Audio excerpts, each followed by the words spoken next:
Hey guys, welcome to RNN. I'm Dayvon Kimball filling in for Cortland Montgomery and Kentura Green, and these are your current events for the day. Social network is used by all kinds of people, from teenagers to businesses, and now pimps. That's right, pimps in the state of California and Virginia and Washington have been using social networking sites to lure women into sex trafficking. It's said that pimps would search Facebook for attractive young girls and send them messages telling them that they were pretty and they were asking them maybe they can get some money. So to the parents out there, watch your daughters. To my young ladies out there, you get some random ass message from some guy, don't answer it, okay? Just saying. Also, a civil rights complaint is being filed on behalf of a transgender child that was barred from her Colorado school district from the girls' restroom. 6-year-old Chloe Mathis is a first grader born with male sex organs but identifies herself as a girl.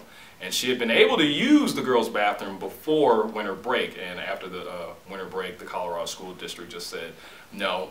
Hopefully this mess gets sorted out. You know, if she's a girl, hey, she's a girl. Let her use the girls' bathroom. She don't want to be going in there with no guys. So, hey.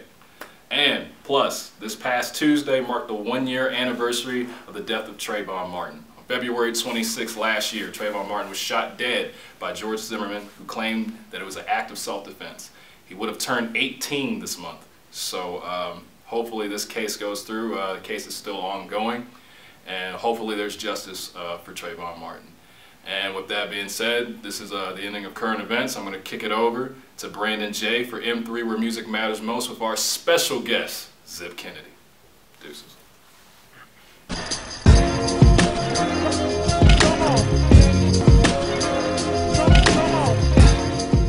What's up, y'all? It's your boy Brandon J. You already know what it is here at RNN and M3 Where Music Matters Most. And I got my boy, I've been waiting on him to show up. You already know who it is. Zip K, Zip Kennedy up in the house. Yo, what's cracking? What's going on? You here. So go ahead and, you know, let the people know, tell the world who Zip K is. For sure. Well, if you don't already know, I go by the name of Zip Kennedy. I'm a Georgia State student. I'm an Atlanta native, originally from Decatur, Georgia, so that's East Atlanta. And, you know what I mean, I'm a writer, I'm a musician. What I do is I take what I see and my experiences in life and my, you know what I mean, my outlook on a few things, and I put it to instrumentation, and I put it out there. So I just let people into my world a little bit, and it's been getting generally positive reviews on everything I've done. So everybody's been rocking with the campaign. Sky Republic, Team Zip K, salute, Georgia State, GSU fam. I love y'all. It is what it is. Right. So, I mean, I've been itching to get him up here. You know, we've been rocking it since freshman year, really. But, you know, Zip K's been doing his thing.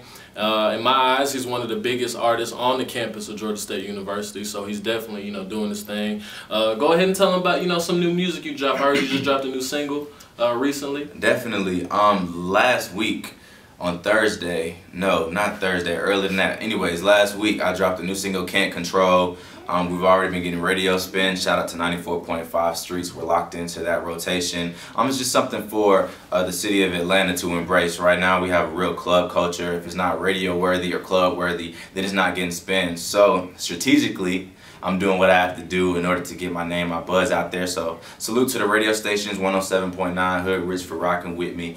And also, we debuted averaging like 100 spins every 15 minutes online and downloads. So that's great. That was even in the first 24 hours. And I also just dropped and launched my brand new website, IamZipK.com. Go check it out. You can stay in contact and find out what's going on, everything Zip Kennedy, by that website. Once again, IamZipK.com, ZipKennedy.com. It's one and the same. So go check that shit out. That's a bet. Yeah, make sure y'all go check that out. Yeah. So let's get down to the nitty gritty, bro. All right. Right. So I know people want to know, you know, who Zip K is. You know what I'm saying? Right. And basically, what influenced you, you know, to get you where you are, and people that maybe motivated you to get to where you are today, things like that, you know. For sure. Well, a big part of my campaign is individuality and being able to be yourself. So from an early age, my pops kind of instilled old school music in me, which had a lot to do with R&B, jazz. So I'm real good with melodies and harmonies.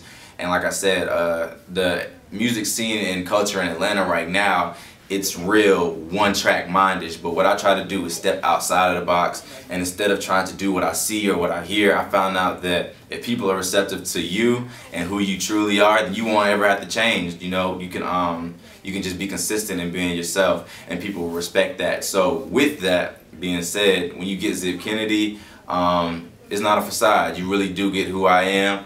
And with my music, it varies. Because as humans, as individuals, some days I feel introspective and I want to speak my piece on what's going on. Why people that should be making this amount of money aren't making that amount of money. Why are people struggling? What's wrong with these dirty politicians? Other days I could care less about that. I want to wear 80 gold chains and go ignorant. I want, you know what I'm saying, female. Exactly. So I don't like it when people generalize and say, oh, he's this type of rapper, oh, he's this type of rapper. As human beings, man, we all have a variety of emotions, so I try to express different venues in my music.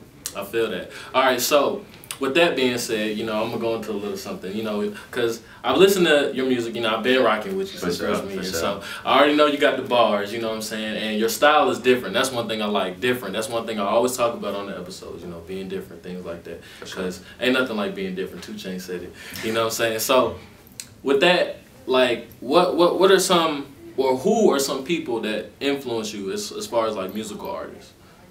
Man, see, we could be here all night talking about that. What I try to do is take influences outside of hip-hop, because I feel like that's where diversity comes in. So me personally, my favorite jazz musician is Paul Taylor. I like Richard Elliott. These are just big name saxophonists. Everybody knows, you know, Kenny G, things like that. But I like Simply Red, Phil Collins, Mick Hucknall. Like I said, I can get Sade, Marvin Gaye. Just like I said, we'll be here all night talking about that. But what I try to do is take elements outside of hip hop and express, you know what I'm saying, some things that I get from that, and it gives a different spin on some of my music. So that's what I'm on. That's what's up. And you know, I try and make sure people, you know, advance and, you know, spread out their musical interests and things like that, because people like to listen to different things, and it's good to be influenced by different music. Right. So speaking of which, I know a lot of viewers out there, you guys have been itching to get some other genres of artists coming, and we're going to get some coming soon, you know, because we like to support other artists as well, not just hip-hop. But, you know, hip-hop is, in my eyes, one of the biggest genres of music that's dominating the game of music right now. So, really, you know, that's the main thing that we cover. But before we, you know, get up out of here, I want you to go ahead and just let them know about upcoming performances or releases or anything else you got coming. Basically, well, if it's up to me, my project will drop this spring while everybody's still in school at Georgia State. Majority of my fan base and my success is attributed to the students and just the family base here. So salute to y'all. Once again, IamZipK.com. It's the easiest way to stay linked on with me and what I have going on.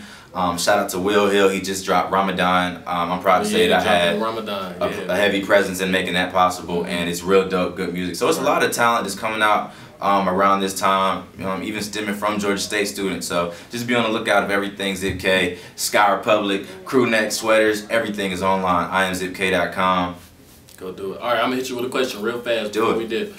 You got to pick 2 people that you want to work with, dead or alive.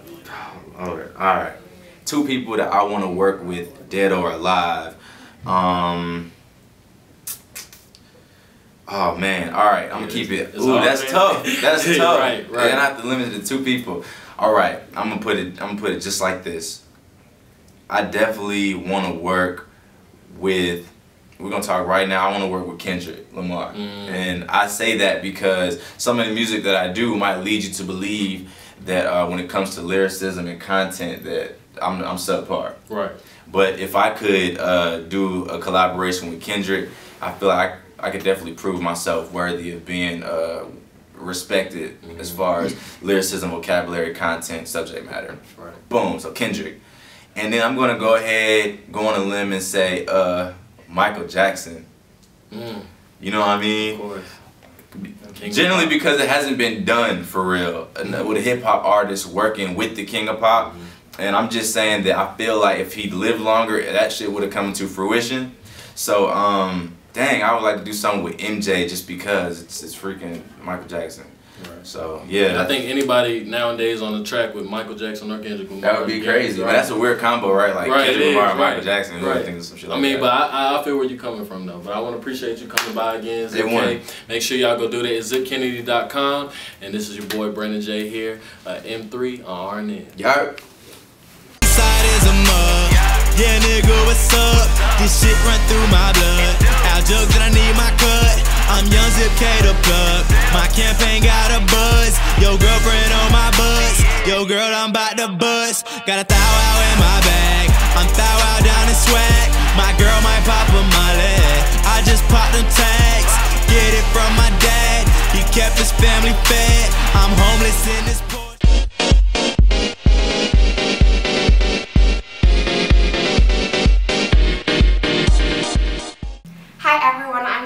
And welcome to Entertainment RNN. First things first, Wiz Khalifa and Amber Rose finally had their baby boy, Sebastian. I am so elated for them. It's amazing. I just love their relationship and I can't wait to watch their family blossom through interviews and photographs, and I'm so excited. And Star-Studded Sunday. This past Sunday was Oscar day and I was so thrilled. I watched the whole thing. And I witnessed the big wins from Ben Affleck to Jennifer Lawrence. It was incredible. And of course, I watched all the formal gowns and attire. And my favorites were the Timeless Beauty, Halle Berry, Mark Chesser, Amanda Seyfried, and Alexander McQueen, and Naomi Watts and Armani. Just beautiful, elegant, and gorgeous, like a pageant. I love pageants, so it was nice to see. And lastly, this girl's gonna prove to you that, yeah, people can change. Lindsay Lohan said that yes, she's willing to change. Now her lawyer said that one day Lindsay woke up and had an epiphany and said that she wants to be an advocate for domestic violence prevention, drunk driving prevention, and alcohol abuse prevention. Now I am so happy for Lindsay because she's really brave to say, hey, you know what? Everyone has seen me fall my butt about 1,000 times for countless amount of years. But I'm human. I'm willing to make a change and perceive a better light of myself. And that's awesome. And lastly, Kate Middleton. Now, I am a Kate Middleton fan, and yes, I did say fan. She's a princess. She is the modern day fairy tale. I mean, who doesn't want to be Kate Middleton? Well, she was spotted in London yesterday shopping for maternity clothing, and yes, I am anxiously waiting for the royal baby. Catch me next week here on Entertainment RNN.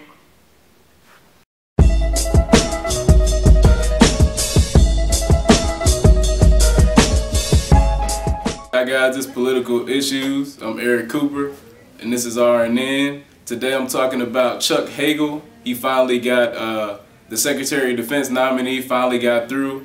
It was controversial because Republicans were trying to basically block him. Even though Chuck Hagel is a Republican, Republicans were trying to block him because of issues about him not being in favor of Israel and things and stuff like that. Really some crazy stuff because Obama could have put a Democrat in for Secretary of Defense. Instead, he put a Republican in, and the Republicans still were trying to block him. The vote was 58-41 in the Senate, and that's actually the tightest margin in history for a Secretary of Defense. And it's really good to have basically a large majority of people want to vote for the Secretary of Defense because he is, you know, heading all of our national security, our, you know, domestic security, all of that. So it's kind of strange that Republicans still are intransigent in Congress simply because Mitt Romney got beat so badly. You would think that since the country is moving left, they would try to cooperate with Obama more. But it looks like Republicans are still going to be basically trying to slow him down. And the country's leaning left on a lot of issues: gay marriage, immigration, taxing the rich, just a whole bunch of issues. So that's what it's looking like. It's politics as usual. Hopefully something will get done in Congress. But that's our legislative process in America. It's pretty slow. It's pretty tedious, but you know, that's politics in America. But that's going to end the segment. I'll kick it off to Vontae Robinson. D-Toys to Swami, and we got Tiny Pants Andrew next up on RNN.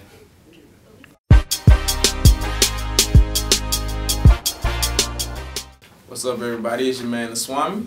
It's your boy Vontae Robinson, aka Vontae the Great. Special guest. Drew Bruton. The women can call me Tiny Pants Andrew. And we got Let's Talk Sports right here on RNN. Alright, so today's segment, we got another classic, Like It, Love It, or Hate It. We're going to get into it. Let's go. All right. Lakers' chances of making the playoffs. Like it, love it, or hate it? Hate it. Because I see a lot of young talent in the Western Conference, especially on the back end. You know, the Golden State Warriors, James Harden. You know James Harden liable to throw up 35 a game, you know. So it's like they're going to have a rough time. The Lakers they've been playing good ball, but they're going to have a rough time climbing out of that hole unless they can catch Utah. I'm going to say like it right now. I'm going to say like it. The Lakers, you know, they still definitely have a long way to go. You know, they're still on a bumpy road, but they are playing some inspired basketball. Kobe, salute to Kobe, bro. You know what I'm saying? He's really doing the necessary things to get this team back into shape. You know, I seen him on the on the bench, you know, coaching up Dwight Howard. You know, I seen Dwight was actually, you know, listening to him as well. You know, they was conversing, and the Lakers are actually the ninth. They're the 9th seed right now. They're 3 games back behind Houston, so it's not exactly, you know, as far-fetched as everyone may think it is. And I'm actually thinking Utah is going to be the team to drop out of the playoff race. But I mean, that's just me personally, because, you know, Houston, you know, James Harden, he's a baller. So I mean, you got to watch Utah. They pretty good at home. They've only lost 5 in that stadium of theirs. I think. Speaking of Lakers and tough home environments, just when the Lakers start to show some kind of glimpse of hope, they go 11-4. They have a nice little stretch. Kobe's playing well. He's distributing the ball well. But some glaring weaknesses are brought up against a very young Denver team as they take a trip to Denver in the past few days. First of all, the fast break, there is no fast break defense. There's no transition defense. They got Second of all, bro. Excuse me, D'Antoni. Second of all, 78 points scored in the paint by the Nuggets against a Dwight Howard team. So even bringing in a post presence like Dwight Howard, he's just not making the presence that he needs to be making. Like Partner JaVale McGee, though. the pieces are just still not merged together, and they're lacking in such fundamental areas. I gotta say, hate it. I blame D'Antoni. I hate him. Next question. All right. Chances. Ronda Rousey raises women's viewership in the UFC. Like it, love it, or hate it? I like it. She looks pretty sexy. I ain't gonna play. You know what I'm saying? When she get dolled up, you know what I mean? I can dig it, and you know she can take a punch when she can give it too. I don't know. I mean, in a sport as vicious as UFC, I don't think that one women fighter or one woman fighter, even as elite as she may be, she's allegedly the #1 fighter in the world, but I don't think that her being in the sport is going to bring a female audience or even like fuel the need for or the want for more recognition towards female MMA fighters. I'm just not thinking too highly of it. I hate it as well. I don't know many women now that watch UFC, and I don't think putting a female fighter against dudes would generally, like, I don't think that make women, like, I don't think that make I hate that too. Then. I hate that. No, they wouldn't be against dudes. Yeah. I mean, I'm saying People saying though, like in high school wrestling, if you're like, there were girls that were like, if you're in someone with your same weight class, they put you against that person. If they put her up against a male fighter who's also 130, 135. A featherweight is gonna tap her up, bro. No woman wants to see a woman get mistreated like that on a national TV. Exactly. Hey, Kim Shamrock wasn't that heavy, bro. I hate it. All right. Chances. Alex Smith brings the Chiefs to the playoffs in 2013. Like it, love it, or hate it? Hey man, that's question. Hate it. Hate it. I do think that Alex Smith wasn't a bad acquisition for the Chiefs, because honestly, when he his stint in San Francisco, he never really had one coordinator. You know, he had 5 different coordinators while he was there. So maybe if he can get some stability in Kansas City, and I mean, who else is Kansas City gonna go to? You know, really. So he made, you know, there's some pieces in Dwayne Bowe. You still got Jamal Charles, Malky. But the reason I hate it though is because, you know, Peyton Manning is still the sheriff in the AFC West. So yes, that's just gonna pretty much curve any type of hope, at least for the next and another 2 reason seasons. I hated that abysmal offensive line they have. And I'm gonna have to say hate it also, because simply for the fact that Alex Smith is a guy who will maintain greatness. He will not uplift you to greatness. Alex Smith, on a team like the 49ers, he was a game manager. He wasn't necessarily a game changer, which is clearly what the Chiefs need, because they've been completely awful for the past 2 seasons. They got Jamal Charles. They might just need somebody to throw the ball. I mean, you might need it. You're gonna need somebody to make big plays. He doesn't make the long ball. It's like the Cardinals. They got their offense, worst offense in the league. Why? They have no quarterback. Like, yeah. It's like, I mean, you know, you need somebody to throw the deep ball. Not honestly. substantial enough. Shout out to that boy Flacco, deep ball Jesus. and shout out to Iceman just because. All right. Chances that LeBron James returns to Cleveland in 2014. Like it, love it, or hate it? Man, I like it. I don't care what. Hey, look, nobody else like it. I like it. You know, we got chill, but it's like you got a lot of young talent coming. You got Deion Waiters, Kyrie Irving. You know, you put those pieces around LeBron, he can make it do what it do. See what he did when he went to Miami. He just turned them up, like, and he's becoming the more so a facilitator now, as everyone says. Like, he's becoming more so a facilitator now. He had 16 assists the other night, I think. Yeah, 40 and 16. But like, so it's like you put him around those other offensive weapons, and he can pretty much turn any team up. I'm gonna say. I was gonna say plus like. Return back to hometown, like the Cinderella fairy tale type ending. Return back to his hometown, like his kids grow up, play for Ohio State, and continue the legacy or something like. I'm gonna say hate it. I mean, I'm gonna refer to an old term. You know, if it ain't broke, don't fix it. You just won a championship, so why would you mess up a good thing? I mean, like you said, he can go wherever and ball. So what better place than Miami? Other than far as what the team is capable of doing, it's not a bad location far as a living situation. Beachfront. He's getting the star treatment out there. Yeah. So I'm saying. So I don't see why. I'm pretty sure his mom. As big as the Cleveland fan she was, I'm pretty sure she got a house somewhere out there in Miami too.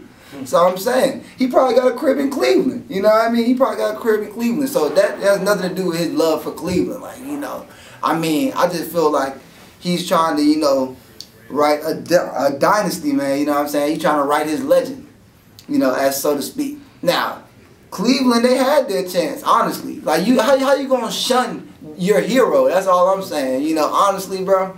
And for him to even go back to that city, which I feel like he would, it's a possibility. Because, that's how much he loves Cleveland. But for the way they treated him and the way they, ran him out of town like that, I just think that was despicable. The whole city of Cleveland, like their fans, bro. Like Cleveland Indians, Cleveland Browns, bro, fuck them. You know what I'm saying? Straight like that, bro. You know what I mean? I'm gonna say I hate it. I first have to say that my answer is gonna be a little biased, simply because I think LeBron James is probably my favorite athlete of all time. But as far as going back to Cleveland, back to a city where you had so many close calls, like, why would you ruin the success you have now? That's all. I'm just thinking LeBron is, in the position he's in now, he's set himself up for greatness until he retires, really.